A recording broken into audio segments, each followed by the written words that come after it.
Looking back, my life always felt meticulously planned, as if each chapter was carefully outlined before it began. I grew up in a quiet suburban neighborhood where stability reigned supreme. My parents stayed married for over 5 decades, and their relationship became my benchmark for a successful partnership. Naturally, I assumed my own marriage would follow a similar path: enduring love, unwavering trust, and a bond unshaken by time. When I first met Joyce at a friend's wedding, I believed that dream had finally started to unfold. For years, I thought we were building that ideal together. Joyce had a way of brightening the ordinary, her laughter filling the cracks of daily routine. We raised 2 kids, built a comfortable life, and created traditions I hoped would last forever. But lately, I'd begun questioning everything, trying to pinpoint where things had shifted.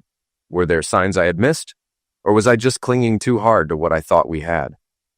I steered my trusty Jeep Cherokee down the open highway, the familiar hum of the engine filling the quiet moments between bursts of chatter from the back seat. My 2 kids, caught up in their usual debate over which movie to watch on the entertainment system, provided a steady background noise. Beside me, Joyce, my wife of 2 decades, stared silently out the window, her expression clouded with something I couldn't quite place. She had no idea what lay ahead. Joyce looks ordinary, not beautiful but not unattractive. Her light brown hair framed her face, setting off her blue eyes. Though her legs were a bit thick, I always loved them, along with her generously sized hips, a feature she tried to tone down over the years but never could. She was slimmer on top, which wasn't my preference, but it didn't matter. I loved Joyce, flaws and all, ever since I first saw her 21 years ago. Back then, I was 20 and she was 22. I knew she was the one I'd marry, but today would be our last day together. The kids knew, but Joyce was clueless. We were headed to our favorite state park for a final family picnic before Brian left for his sophomore year, and our daughter set off for her senior year exchange program in Europe. Tomorrow morning, I was supposed to be leaving for a business trip, but in truth, I was just leaving. As the kids settled into their movie, we started the 2-hour drive.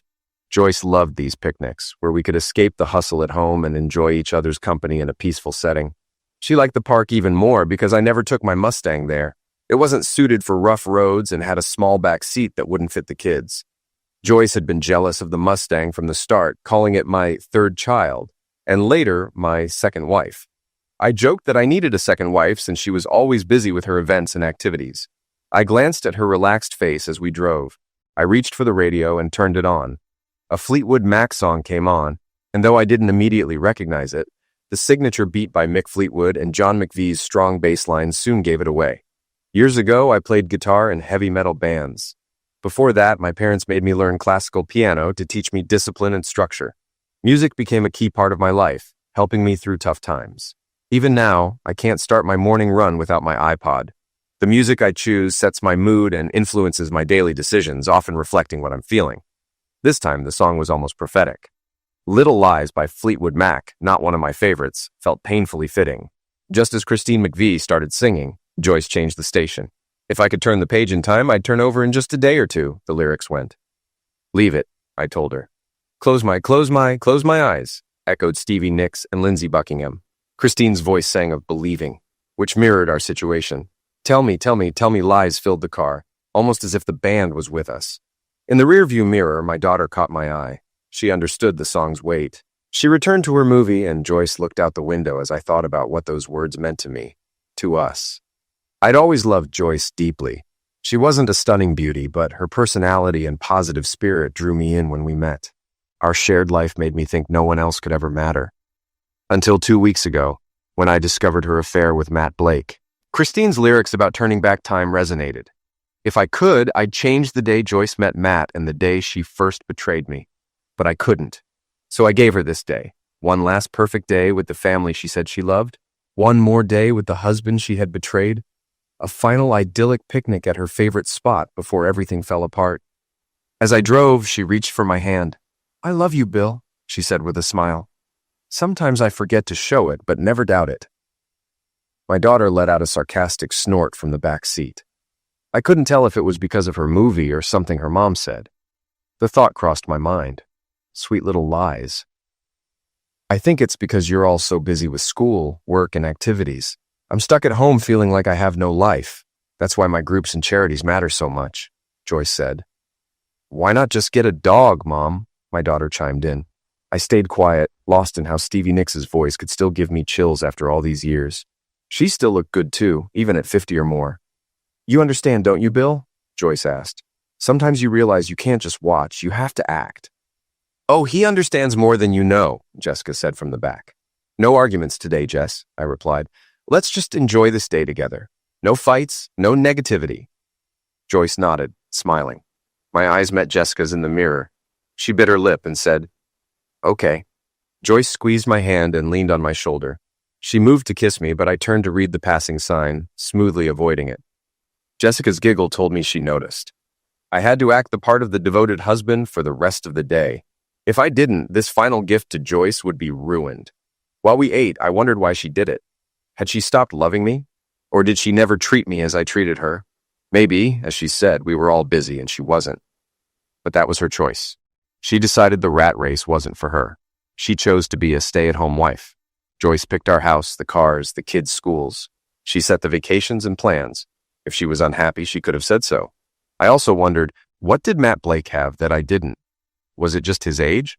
Though with his receding hairline, you'd barely guess he was younger. He was 35. I was 40. Not a big difference. I wasn't an Olympic athlete, but I stayed in decent shape. Matt, on the other hand, was soft and out of shape, so it likely wasn't about looks. Thankfully, after my suspicions were confirmed by investigators, I did a DNA test to be sure. My kids were indeed mine, though it was obvious from their appearance. Brian, who looks just like I did at his age, has already found the girl he wants to marry, Maggie Chu, a petite Asian girl he met at school. I wonder if he trusts her as much after our conversation about his mother. Brian, unlike Jessica and me, struggles to hide his emotions. He loves Joyce, but is furious with her and can't bring himself to speak to her. Jessica, on the other hand, is so angry she's itching for a confrontation. She's my biggest worry today. Jessica promised to behave during the picnic, but I doubt she'll keep it together the whole time. She's set to leave after I do tomorrow, and I suspect things will get interesting then. She has no respect for her mother and has already told me she wants to live with me when she returns from Paris in the spring. I told her she's always welcome, but at 17, a judge would likely decide that during the divorce. Divorce. The word stings. It's strange how a few letters can bring down everything you've built and hurt worse than any physical blow. As we arrived at the park, I paid the entrance fee at the booth. Maybe we should get those plates that let us in without paying, Joyce suggested. With the kids gone, I didn't think we'd come here much, I said.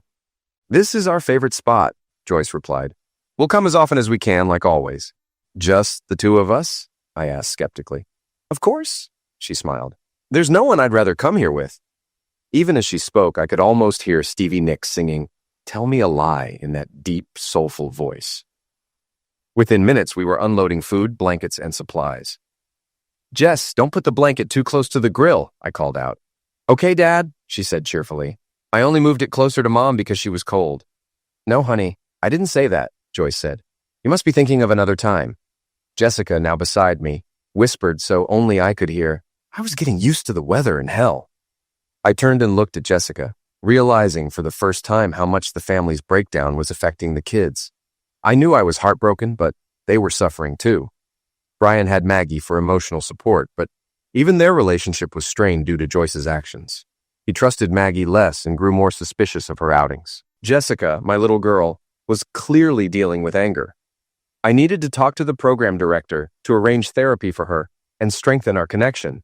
I also needed to move from the apartment I planned to a house. Dad, ready for our stone-throwing contest at the lake? Brian asked. It was our tradition, and while he won until he was 16, I had stopped letting him win after that. Lately, he was getting close to striking me. Maybe this year he would. Later, champ, I replied. Let's get the grill going first. He nodded, smiling, and pulled out his phone to call Maggie.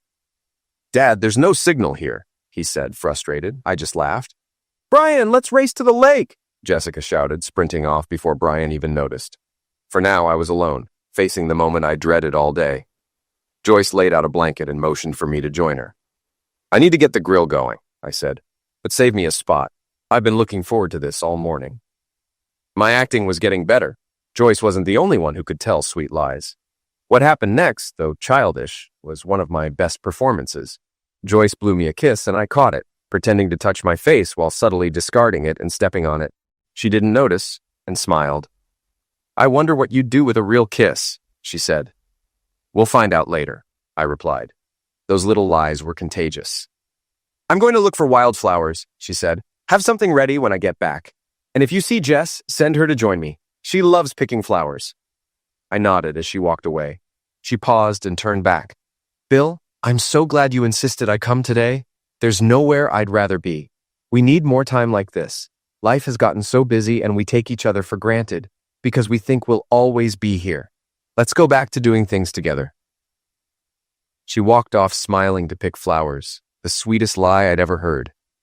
A tear slid down my cheek as I remembered how much I loved her, knowing that without my insistence, she'd probably be with Matt now. I set up the charcoal in one of the park's grills, soaking it in lighter fluid since self-igniting ones never work. Familiar routines let my mind drift. I remembered crying while watching the DVD the detectives gave me. Alone in my office while Joyce was at a charity meeting, I saw Matt come to our house a few days before, when the kids and I were gone. Charity starts at home, I thought bitterly. Joyce, after making sure no one saw, eagerly pulled him inside. The camera in the living room captured them on our couch drinking coffee, tension palpable. They exchanged small talk, making me wonder why Matt put up with it. Then Joyce made the first move, sealing any chance of forgiveness. She asked if her legs looked fat, mentioning that I loved them, but she thought they were old and heavy. He replied he couldn't judge from what he saw, and she lifted her skirt higher. "What I see looks good," Matt said with lust, "but it's hard to judge with incomplete information." "Want to see the whole thing?" Joyce teased, smiling. I knew from her expression what would happen next. She raised her skirt all the way. "Oh, God," Matt muttered. "Come and get it," Joyce invited. Matt leaned in, and their awkward, clumsy movements began. There was no grace, just an uncoordinated mess that looked almost comical. I wondered if, caught up in their passion, they realized how ridiculous they appeared. Did Matt know what his actions would cost him? He likely had no idea what was coming in 24 hours. As for Joyce, I hoped she'd find happiness in her new life. I resolved to handle this gracefully, without primal reactions. The better man had won. My only priority was ensuring my children were secure before stepping away. My lawyers would deliver the divorce and settlement terms. No negotiations. Joyce would accept my offer or get nothing. I offered Joyce very little in the settlement. If we went through a full-blown divorce, her reputation would be completely ruined. I would make sure her standing in the community was destroyed, forcing her to step back from her committees and charities. The kids wouldn't be affected. Brian would be across the country at school and Jessica would be in Paris. It would be easiest for Joyce to accept my terms and move on while I did the same. That day, sitting in my den, I was so engrossed in the scene unfolding on the screen that I didn't hear Jessica come in until she was right behind me. She gently wiped the tears from my face. "Now you know," she whispered. I nodded silently, unable to find my voice. "I wanted to tell you, Dad, but I couldn't do it without hurting you," Jessica confessed. "How long have you known?" I managed to ask, my voice tight. "Since the beginning," she said. "They flirted for months, but it only lasted 2 weeks. I overheard Mom telling Susan she was going to end it, so it should be over soon." "It's too late," I said, the weight of my words settling heavily between us. Things changed the moment it started. "Can't you forgive her, Dad?" Jessica's eyes searched mine, hopeful yet cautious. "Sorry, Angel. I'm not the forgiving type," I admitted. A small, bitter smile crossed her face. "Good, I'm not going to forgive her either." "Jessica, we need to handle this calmly," I said, my tone firm. "Don't tell anyone or treat your mother differently." "A penny for your thoughts?" Joyce's voice startled me. I hadn't heard her approach. "Maybe don't light this yet," she said, noticing the soaked coals. I took my second bag, removed the saturated coals, tossed them in the lake to prevent a fire, and set the fresh coals in the grill, lightly dousing them before lighting them. "Come sit with me while we wait for the fire," Joyce said, smiling. I sat beside her, and she held my hand. "Bill, on the way here, I had a thought," she said. "We haven't discussed this, but we're starting a new chapter. We've had a great life so far, and I'm looking forward to the next phase. I don't think it's over yet." I looked at her like I didn't really get her point. Truthfully, I just wanted to be as far away from her as possible. I probably shouldn't have let my mind drift to watching that video of her and Matt. Just looking at her made me feel sick. "All right, honey, I can tell you're confused," she said. "Being here with the people I care about the most has given me a new perspective. And to be honest, what Jess said made me think. Our kids had grown up and moved out, and I felt old, unattractive, and useless. I guess I needed to bring some excitement back into my life." I was stunned. I couldn't believe what I was hearing. Was this woman really about to admit to an affair? I'd never encountered anything like this before. What about my plans? What about my revenge? Damn, this ruined everything. So I joined all these pointless committees, thinking they'd make me feel better, but they only pushed us further apart. Whether we like it or not, we've grown distant over the past few weeks. I muttered, pretending to ponder her words. Just get to the part where you started hooking up with the bald 35-year-old janitor who still lives with his mom, I thought. "It's been 2 weeks since we've had Zex, you know?" she said, looking at me for a reaction. Of course, I thought. Why on earth would I touch you after seeing that video with Matt? "No, honey, I hadn't noticed," I said, playing along with my own small lies. "Well, I know you've been waiting for the day we could run around the house without clothes," she said. "You always joke about burning my clothes, so I'd always be without clothes for whenever you want me." She smiled. "But I guess that will have to wait." "That'll have to wait until hell freezes over," I thought. "We're not old enough to retire just yet, Bill," she said with a smile. "I love you, and I want us to have another child." Suddenly, I couldn't breathe. I started choking and coughing. Joyce patted my back, trying to help me catch my breath. A whirlwind of thoughts raced through my mind. Maybe she was already pregnant with Matt's child and wanted to pin it on me. I dismissed that. It was too soon to tell. Maybe she planned to get pregnant by Matt and pretend it was mine. Maybe she felt guilty and wanted to revive our bed life, which she had unknowingly wrecked. I didn't know. I didn't care. I just wanted to get through this last day and then move on. Surprisingly, Christine McVie's song popped into my head, and I found the answer there. The second verse goes, "Even though I don't make plans, I hope you understand there's a reason why." Joyce, let's not make plans right now. "I hope you understand there's a reason I don't want to plan anything at the moment," I said, echoing the song's words. "Oh, you want me all to yourself for a bit?" she said with a smile. "That's so selfish. Have you been having naughty thoughts about what we'll do when the kids leave?" I just nodded and smiled. Like the song says, we'd be better off breaking up. Let's give that a try. Lately, Joyce brought out the worst in me. She placed my hand over her heart and pulled it to her chest. Right on cue, Jessica appeared. "Are we going to grill anything or what?" she asked.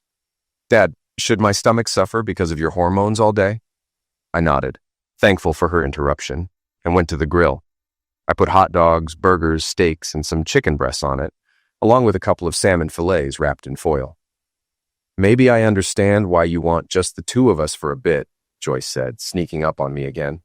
"Dad, the lake's waiting," Brian called. I shrugged and followed him, Jessica trailing behind as the self-appointed judge. Brian's first stone almost hit a log some kids had dragged to the middle of the lake. It was a solid throw, and he grinned at it. "Top that, Dad," he said, smiling. I picked up a rock, still thinking of Matt's bald head and pale face. When I threw it, I pictured punching him square in the face.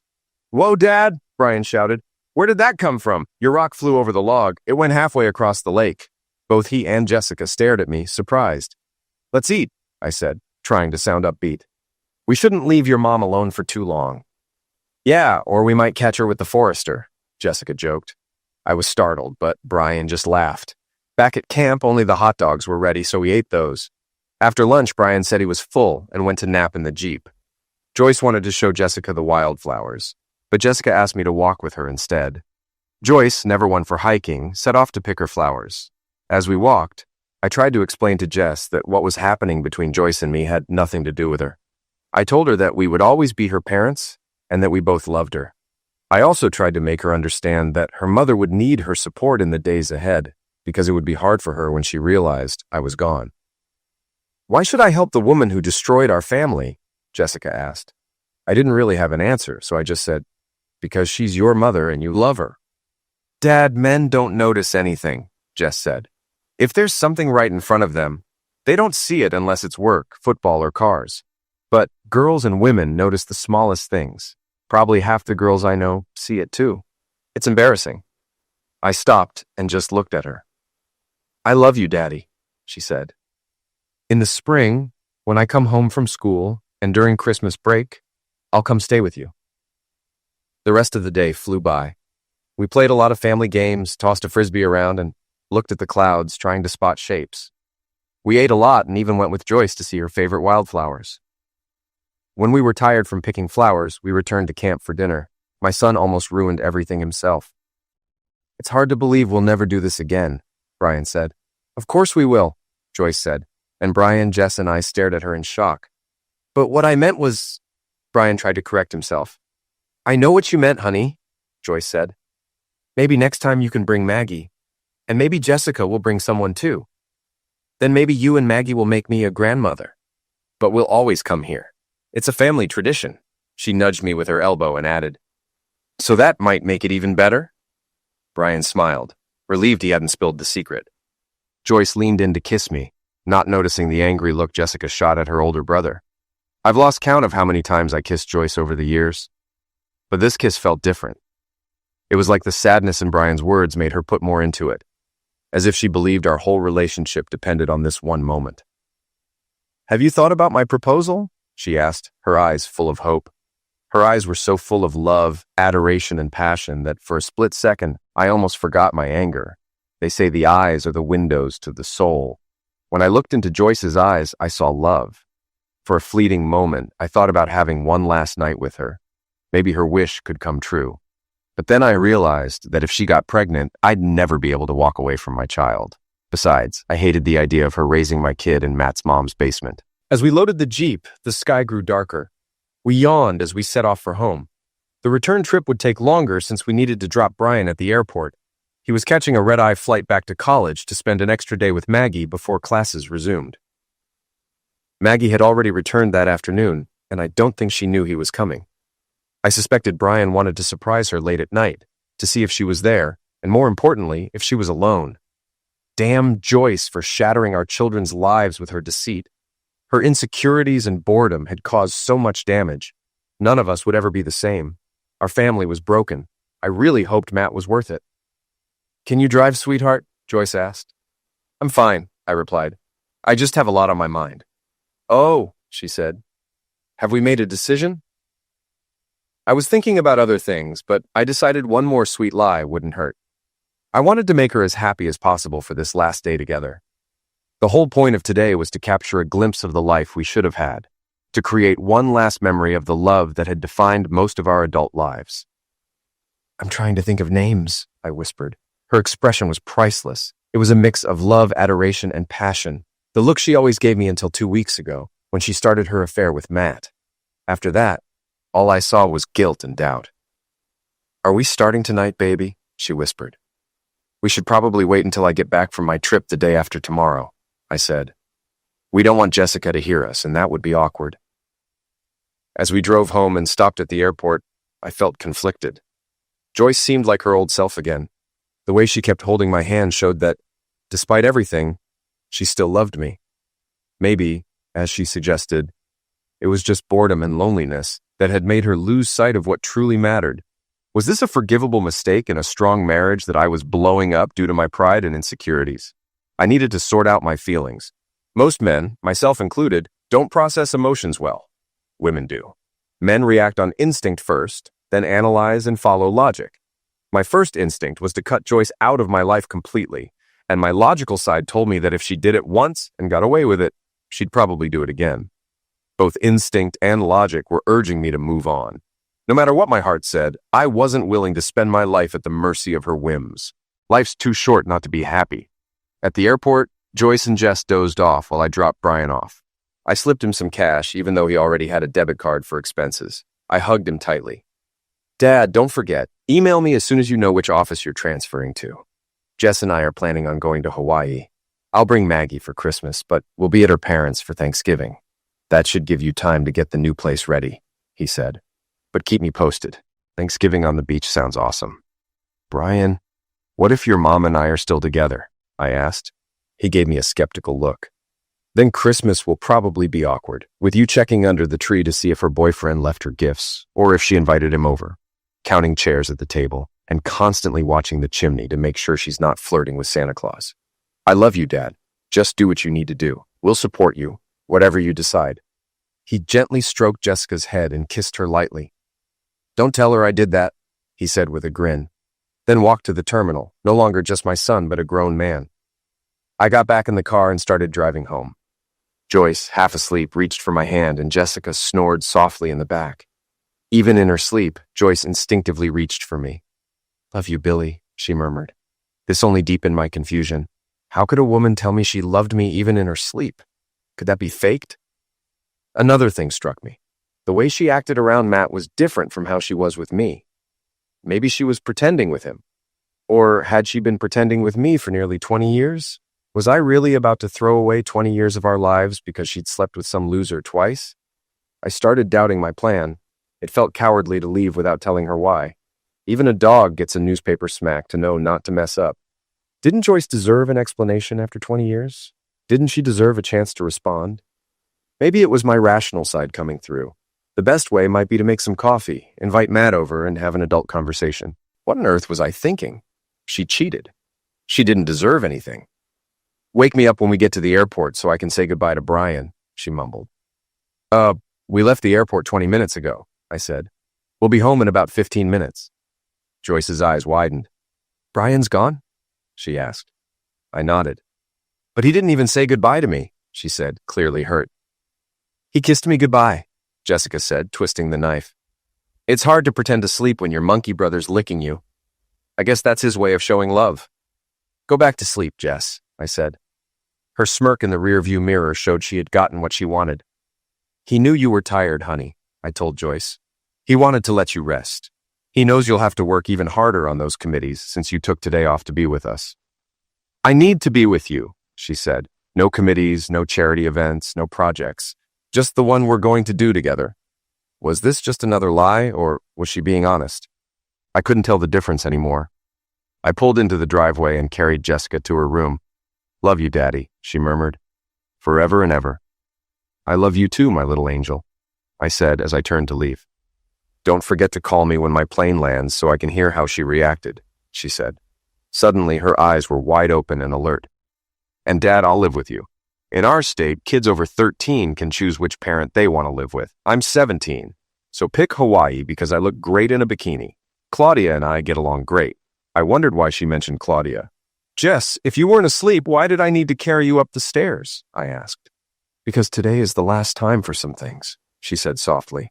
"I remember when I was little and felt so safe when you carried me up those steps and tucked me in. Neither of us will ever be in this house again after tonight, so I wanted to feel it one last time." I just nodded. "Maybe it'll be another house. Or maybe someday you'll see me carrying my granddaughter up the stairs in your house," I said. "Yes, that would be great, Dad. And you can tell her why she doesn't have a grandmother," she said bitterly. "Who knows?" I said. "Maybe we can still fix this." "No, Dad," she said seriously. "You can't. You're not that person. And if you were, you wouldn't be the dad I love and respect. It's time for you to start fresh with someone who truly loves you. Maybe someone's already waiting for you." I returned to the car, where Joyce was still snoring. I opened the door and lifted her out. Her arms instinctively wrapped around my neck as I carried her to our room. I laid her on the bed, undressed her, covered her with a blanket, and kissed her one last time as the day came to an end. "Love you, Billy," she said as I lay beside her. "Is it true or just a sweet lie?" It didn't seem to matter anymore. "Love you too, Joyce," I said, as the last tear I'd ever shed for her rolled down my cheek. I lay in the bed we'd shared since the start of our marriage. It felt symbolic to be here, considering the end, almost as if I was closing a chapter. Questions raced through my mind as I tried to sleep. Was I being rational? Should we try to fix things? Did I love her enough to try? Had she and Matt been in this bed? The thought made me furious. Did she really choose that loser over me? Or was he just there when she was vulnerable? I had worked my entire life to give her everything she wanted, and this was how she repaid me. Somehow, I fell into a restless sleep. I dreamed of Joyce and Matt living in my house with my kids while I was stuck in his mother's basement. I was up before sunrise, showered, dressed, and packed my suitcase with all my personal items. I walked quietly down the hall and hugged my daughter goodbye. "I love you, Dad," she said, forcing herself to wake up. "The adventure begins," she smiled. "See you in a couple of months, or maybe sooner. Say hi to Claudia for me." Jessica would head to the airport in about 3 hours. After that, Joyce would be alone for the first time in her life. I hoped that whatever came next, Matt could make her happy. The surprises I had planned for them would test that love, I thought with a grin. I climbed into my Mustang, took one last look at the house, and started the car. The powerful engine roared, and a part of me felt sad. The end of my marriage felt like failure. But I was also ready for what the future might hold. On the way to the airport, I called the office. I planned to leave a message for Claudia, my former assistant, but couldn't reach her voicemail. I dialed the main office number and surprisingly got an actual person instead of a recording. "This is Ellen Magnuson, telephone operator and receptionist," she said. I was shocked she was at the office at 6 a.m. "I'm always here at this time," she added. "Ellen, I need to leave a message for Claudia Denton," I said. "Claudia no longer works here," Ellen replied. "She left yesterday." "Where did she transfer to?" I asked. "I don't have that information," she said. This surprised me. Claudia had been almost like a second wife for the past 10 years. I'd hired her right out of college, and she was the perfect assistant. I regretted treating her poorly. I'd been too caught up in my issues with Joyce to realize it. I decided I'd take a few days to find out where she'd gone and get in touch with her. With that resolved, I drove to the transport company I'd contracted with. Naturally, I chose the Honolulu office as my new location. Jessica had no influence on that decision, but I was glad it would make her happy. I drove my Mustang to the transport company near the airport. They were supposed to ship my car to the coast and ferry it to the island, where it would arrive about a day after me. I took a shuttle from the transport office to the airport, checked in, and waited at the terminal for my flight. About 15 minutes later, a woman sat beside me. Without looking up from my magazine, I noticed she had a familiar, pleasant scent. Her legs were slim and well-toned, not as thick and hot as Joyce's, but likely more appealing to most men. My gaze traveled up to her small waist and larger chest, proportionally accentuated on her petite frame. "It's not polite to stare at a stranger's chest," she said. "Besides, aren't you married?" "I was," I replied. "Now I'm open to new opportunities." "Shouldn't you be at work, Claudia?" I smiled. "You were the best assistant anyone could ask for." "I know," she said, smiling, "but now I'm open to new possibilities." "Claudia, you didn't need to leave the company because of me," I started. "I didn't leave," she said. "I'm just transferring to where you're headed." "How did you know when I was leaving and where I was going?" I asked. "First, I handled all your paperwork, remember?" She smiled. "Second, Jessica told me what was happening. She thinks we could be a good match and didn't want you to face this alone." I looked at her with suspicion, but she just smiled. "Bill, I've wanted to be more than just your assistant for a long time," she said. "Don't I deserve a chance too? I'm not asking for marriage or a commitment, just for us to take things one day at a time." I smiled and held out my hand. Joyce woke up when the phone rang for the 4th time. It went to voicemail after 3 rings. Whoever was calling so early really wanted to talk. She wondered why Bill wasn't answering. He should have been up by now for his trip to the airport. She'd been having a wonderful dream about what she would do to Bill when he came home. She couldn't believe she'd managed to keep her relationship with Matt hidden. She had it all, a husband who supported her lifestyle and a young man who adored her. Life was perfect. "Hello?" she answered sharply. "Joyce, it's me, Matt," came the voice on the other end. "I can't come today. Maybe never," he slurred. Damn, he sounded drunk. Why is he drunk so early? She thought. To hell with it. I decided to end things with Matt yesterday anyway. There was no future with him. She loved Bill deeply. The picnic had reminded her of that. Now that they were planning another child, she didn't need the distraction Matt provided. It had just been a midlife crisis. Maybe there would be others, but as long as she was careful, Bill would never know. "I love you, Joyce," Matt said, his voice breaking. "Are you crying, Matt?" she asked. Great, she thought. Just what I needed. This fool is trying to make it difficult to break up.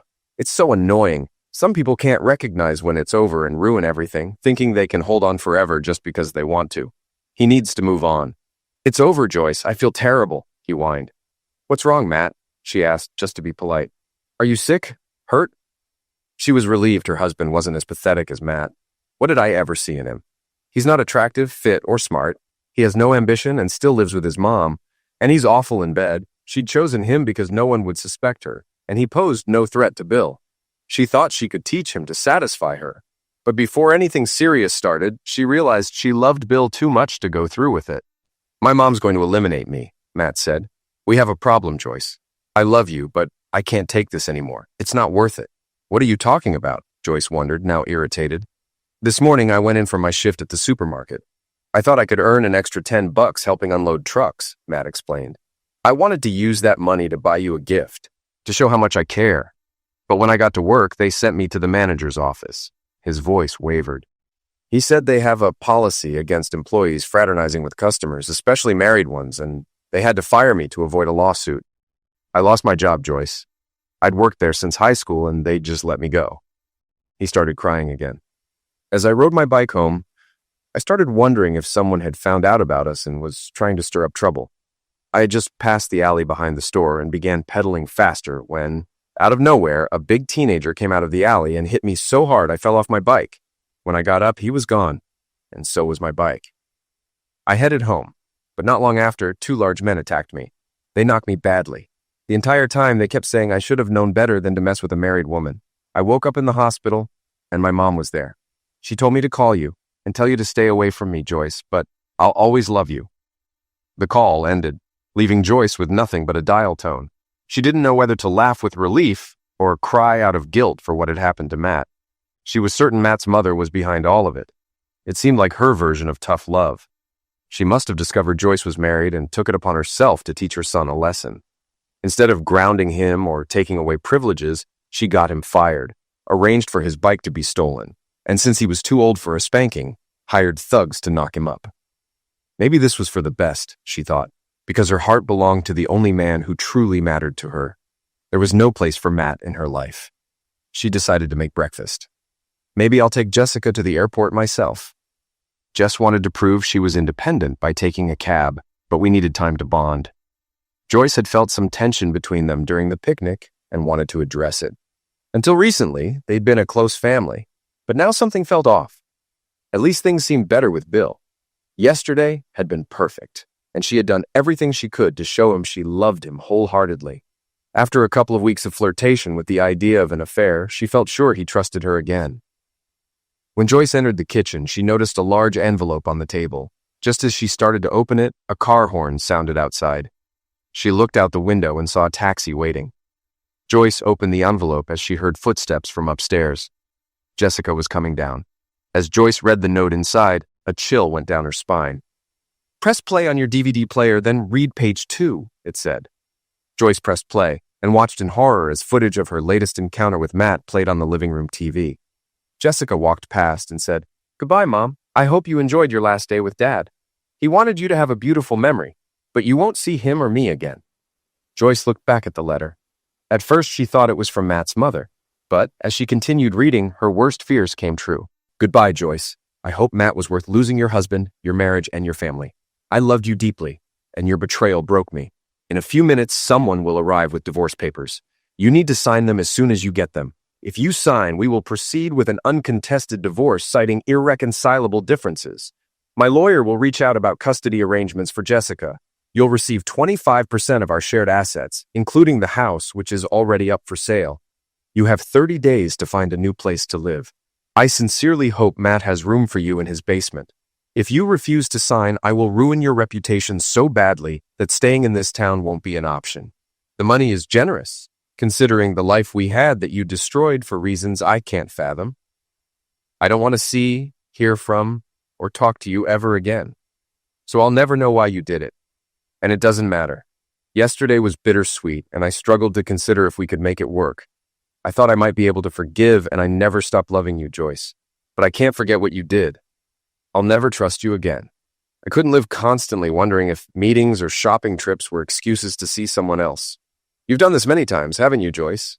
Maybe not with Zex until recently, but you lied to my face, kissed me, and betrayed me. In the end, it wasn't a lack of love or my unwillingness to forgive that ended us. It was the lies. All those sweet little lies. Joyce felt hollow after reading the letter. She never expected this outcome or wanted it. The affair had only been out of boredom. Her lifelong dream was to be a wife and mother, and when she met Bill in college, she felt her dreams had come true. But as she got older, she felt life slipping by. The last few years were especially hard. The kids were almost grown. Brian already was, and Jessica was nearly there. They didn't need her anymore. Bill had his career, and even though he made choices to limit work travel so he could spend more time with the family, he was gone every weekday. He had Claudia, who managed everything for him at work so efficiently that Joyce never had to assist with anything related to his job. After Claudia's first couple of years working for Bill, Joyce's jealousy grew so strong she stopped inviting her to parties and social events. It didn't help that Claudia was younger and more attractive. One of Joyce's biggest frustrations came at a company dinner when someone asked, "Are Bill and Claudia married?" "They look great together," someone else commented. "And they work so well together too," added another. Joyce began to suspect Bill might be having an affair with Claudia. The way Claudia looked at Bill made Joyce sure that if given a chance, Claudia would pursue him. Joyce hired a private investigator to find out the truth. After 3 months and spending a large portion of the money her late father left her on 24-hour surveillance, the agency concluded that Bill and Claudia's relationship was purely professional and friendly. There was nothing more between them. Joyce felt torn between relief and frustration. She had wasted so much money to confirm what she had always known, that Bill was faithful. He loved her and their kids too much to risk their family. Yet, she sometimes questioned why he loved her so deeply. Most of the time, Joyce knew she was smart, but she also knew she wasn't what men fantasized about. Her chest was average at best. She had a large backside, and her legs were so thick she needed custom-made boots. But Bill adored those traits. He would often whisper, "Wrap those thick legs around me while we make love." His desire for her seemed endless until 2 weeks ago. Suddenly, she realized she hadn't been discreet at all. Bill had probably known her suspicions from the start, and she was too naive to see it. She felt lost. She heard the sound of a car door closing outside. Looking out the window, she saw the taxi driver shutting the trunk after loading Jessica's suitcases. If anyone knew where Bill was and how to reach him, it was Jessica. She and her father were always close. Bill loved their son, but he cherished their daughter, and she loved him just as fiercely. Maybe that's why Jessica had been so cold and sharp with Joyce lately. It was clear she knew about Joyce's betrayal and expressed her disapproval through her frosty demeanor and biting comments.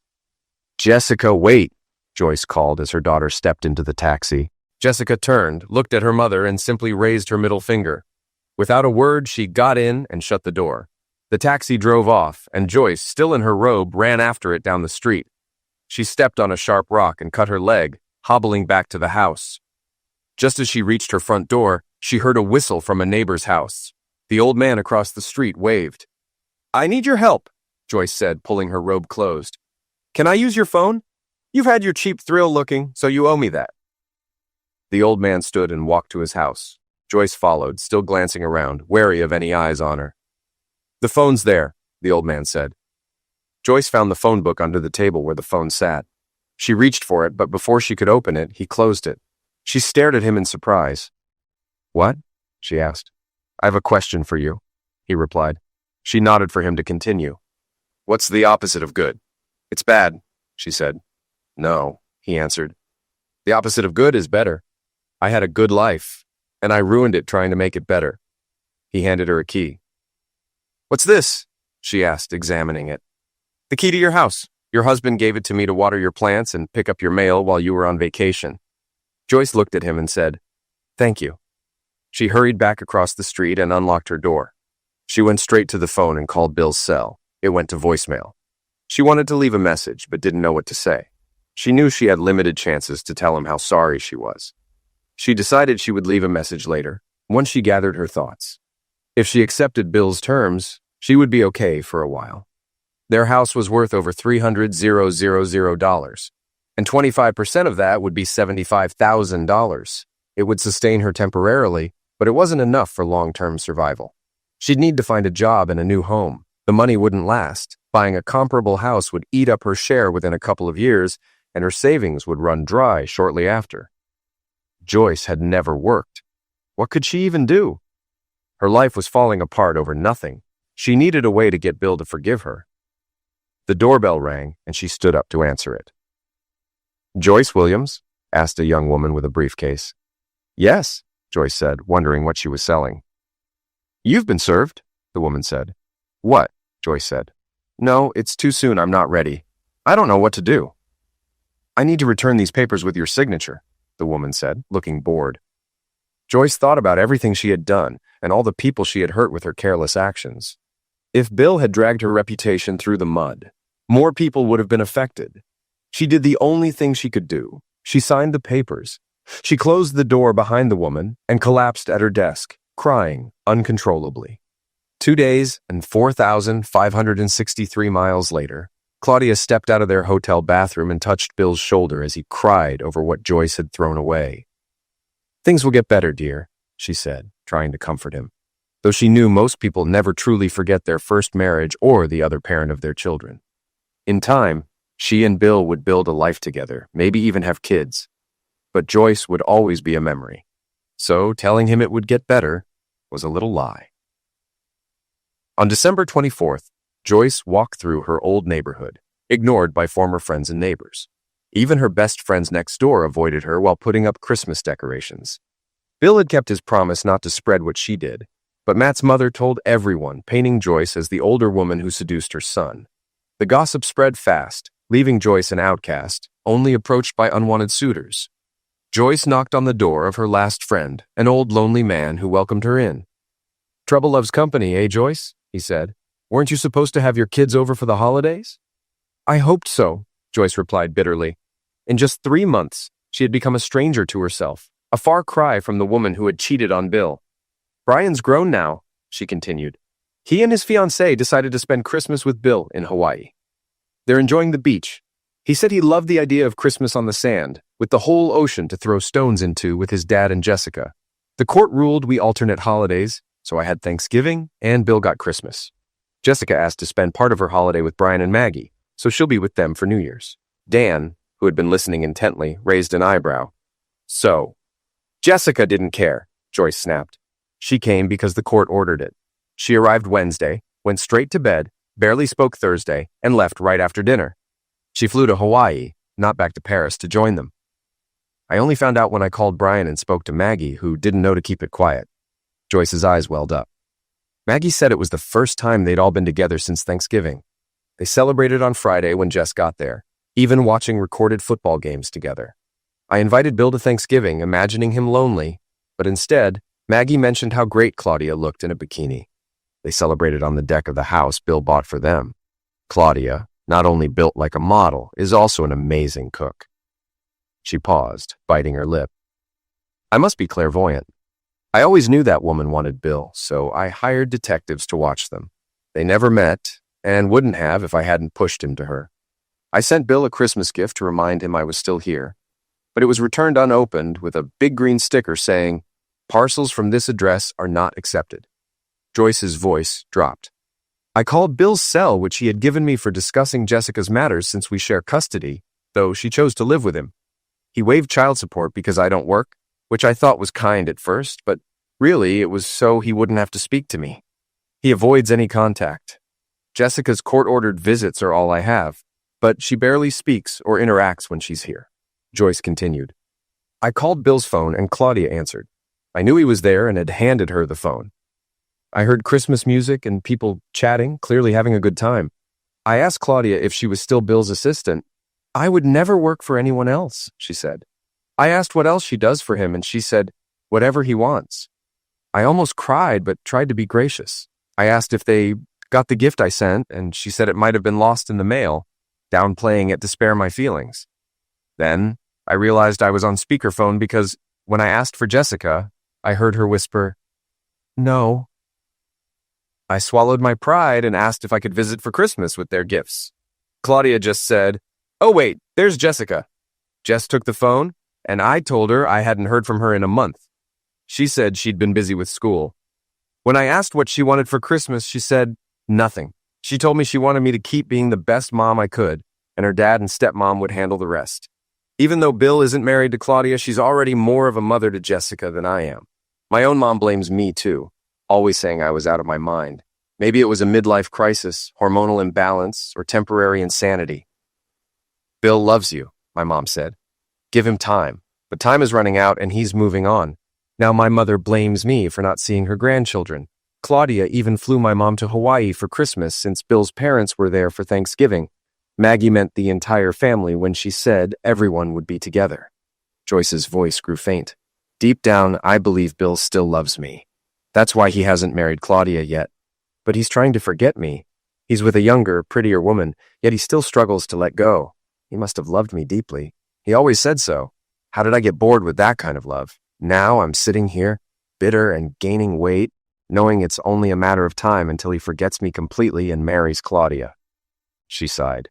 Bill always said he could forgive the act, but not the betrayal. I lost my perfect life over a few small lies.